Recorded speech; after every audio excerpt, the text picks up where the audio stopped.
Anda masih menyaksikan Breaking News bersama saya Muhammad Syahreza. Saudara, jalan damai antara Amerika Serikat dan juga Iran diambang kehancuran.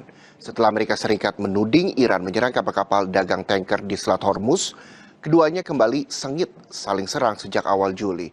Bahkan dua negara Mesir dan Qatar pun ikut mendorong negosiasi damai. Dan berikut analisis Guru Besar Hukum Internasional FH UGM, Haribertus Jaka Triana. Kedua negara ini memainkan peran yang cukup signifikan. Kenapa? Karena mereka menjadi penengah yang dipercaya di antara kedua belah pihak yang sedang berperang. Saat sekarang kedua belah pihak sedang menggunakan force diplomacy yang menggunakan taktik eskalasi untuk mendeeskalasi situasi. Dan kalau kita lihat, sikap mendua dari kedua belah negara itu sama-sama ambigu yang juga membuka ruang adanya kemungkinan diplomasi untuk mencapai kata sepakat. Saya kira momentum ini digunakan oleh kedua negara untuk memainkan situasi ini dan juga memainkan peran sebagai mediator untuk mempertemukan kedua belah pihak. Saya kira kesempatan atau momentum ini betul-betul dapat digunakan oleh kedua negara.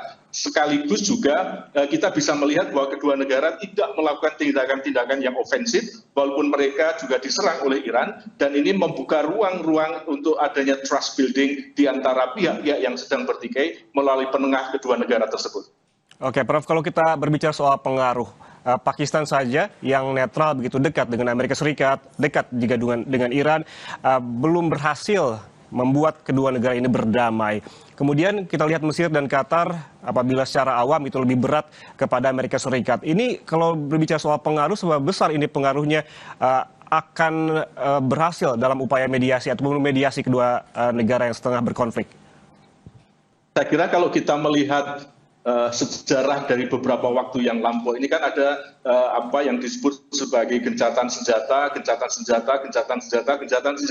yang pasti di dalamnya itu menengah atau mediator itu berperan penting untuk menjembatani komunikasi di antara kedua negara. Saya kira saat sekarang posisinya adalah sama. Kenapa? Karena tanda-tanda untuk eskalasi penggunaan militer yang keras melebar itu belum terlihat. Amerika memang masih menggunakan kekerasan militer, tetapi belum menyentuh ruang-ruang untuk isu terkait dengan pengayaan nuklir di pengayaan nuklir di Natanz ataupun di Mountain X dan lain sebagainya. Juga belum dilakukan mobilisasi terkait dengan penggunaan militer misalnya di laut dan di darat, yang saya kira situasinya itu masih sama. Karena situasinya masih sama, saya kira momentum untuk melaksanakan diplomasi secara damai itu masih terbuka. Pertama adalah itu. Yang kedua, memang pada saat sekarang terjadi satu penyebarluasan penggunaan kekerasan bersenjata antara proksi Iran, yaitu Houthi di Saudi Arabia, yang ini membawa dampak luar biasa terkait dengan perluasan dari eskalasi konflik yang ada di kawasan. Namun demikian, kalau kita lihat juga, masing-masing negara ini juga masih menahan diri. Kenapa? Karena kepentingan ekonomi itu masih menjadi pertimbangan mereka untuk terlibat ataukah tidak. Sehingga sekali lagi, ruang untuk adanya diplomasi walaupun jebol itu masih tetap akan menjadi pilihan yang paling realistis di antara para pihak dan juga di antara negara-negara teluk dengan pertimbangan kepentingan ekonomi, pertimbangan geopolitik dan lain sebagainya, yang pasti semuanya akan terkena dan terimbas karenanya. Oke, Prof, informasi terbaru adalah Amerika Serikat telah menerima proposal gencatan senjata dari Mesir dan juga Qatar. Dan saat ini Donald Trump sedang mengkaji proposal tersebut. Menurut Anda ini seberapa besar peluangnya Amerika Serikat akan mengabulkan proposal ini? Saya kira apa yang dilakukan oleh Amerika pasti turutan indikatornya akan melulu pada tiga hal. Pertama adalah tentang isu pengayaan nuklir. Yang kedua itu adalah penggunaan dan juga pemanfaatan Selat Hormuz untuk kepentingan pelayaran dan distribusi energi dunia. Dan yang ketiga itu adalah terkait dengan hold dari sanksi internasional ekonomi terhadap Iran. Saya kira ini nanti yang akan menjadi tolok ukur, misalnya kalau toh Amerika akan menerima, pasti akan terjadi satu rangkaian penurunan kualitas dari ketiga isu itu melalui level-level taktis dan operasional di lapangan. Sehingga kalau itu pun nanti terjadi satu kesepakatan teknis, taktis, Amerika pasti akan mundur selangkah untuk memperoleh keuntungan 2 langkah atau 3 langkah ke depan. Ini adalah pola kecenderungan yang sudah dilakukan oleh Amerika sebelumnya. Sehingga sekali lagi saya yakin pasti akan ada deal-deal ke depannya, tetapi tidak akan pernah terjadi apa yang disebut sebagai peace agreement di antara kedua negara ini dan juga negara-negara proksi dari Iran dan juga Amerika. Sehingga posisinya pasti akan jeda sementara sambil mereka merundingkan kembali sampai ke 3 akar masalah ini, nuklir, Hormuz, dan sanksi internasional. Oke, kalau kita kembali berbicara soal dua negara ini, Prof, antara Mesir dan Qatar, kalau melihat bahwa mereka sangat berupaya begitu untuk memediasi antara Amerika Serikat dan juga Iran begitu untuk melakukan gencatan senjata. Kalau kita melihat kepentingannya, sebetulnya apa sih kepentingan dari dua negara ini, Prof? Yang pertama adalah terkait dengan stabilitas geopolitik di kawasan. Pertama, tentu ini menjadi sebuah keraguan-raguan negara Teluk terkait dengan siapa yang paling dominan terkait dengan kekuatan politik di kawasan. Tentu saat sekarang kita masih melihat Amerika masih memainkan peran ini. Kalau kita lihat dari kacamata Mesir maupun Oman dan lain sebagainya, mereka masih tergantung sama Amerika sebagai satu penyangga kekuatan militer, pertahanan, keamanan di kawasan.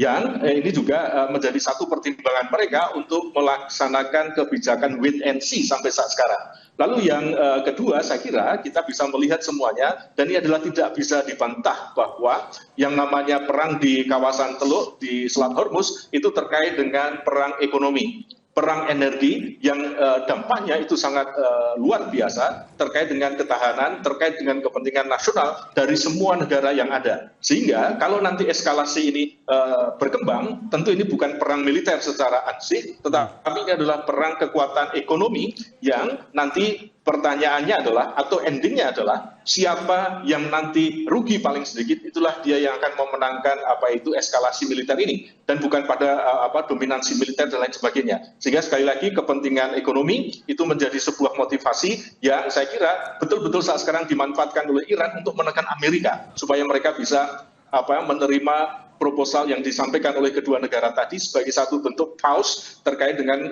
penggunaan eskalasi militer yang dilaksanakan oleh Amerika.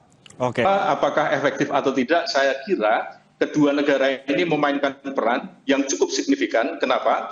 Karena mereka menjadi penengah yang dipercaya di antara kedua belah pihak yang sedang berperang. Saat sekarang kedua belah pihak sedang menggunakan force diplomacy yang menggunakan taktik eskalasi untuk mendeeskalasi situasi.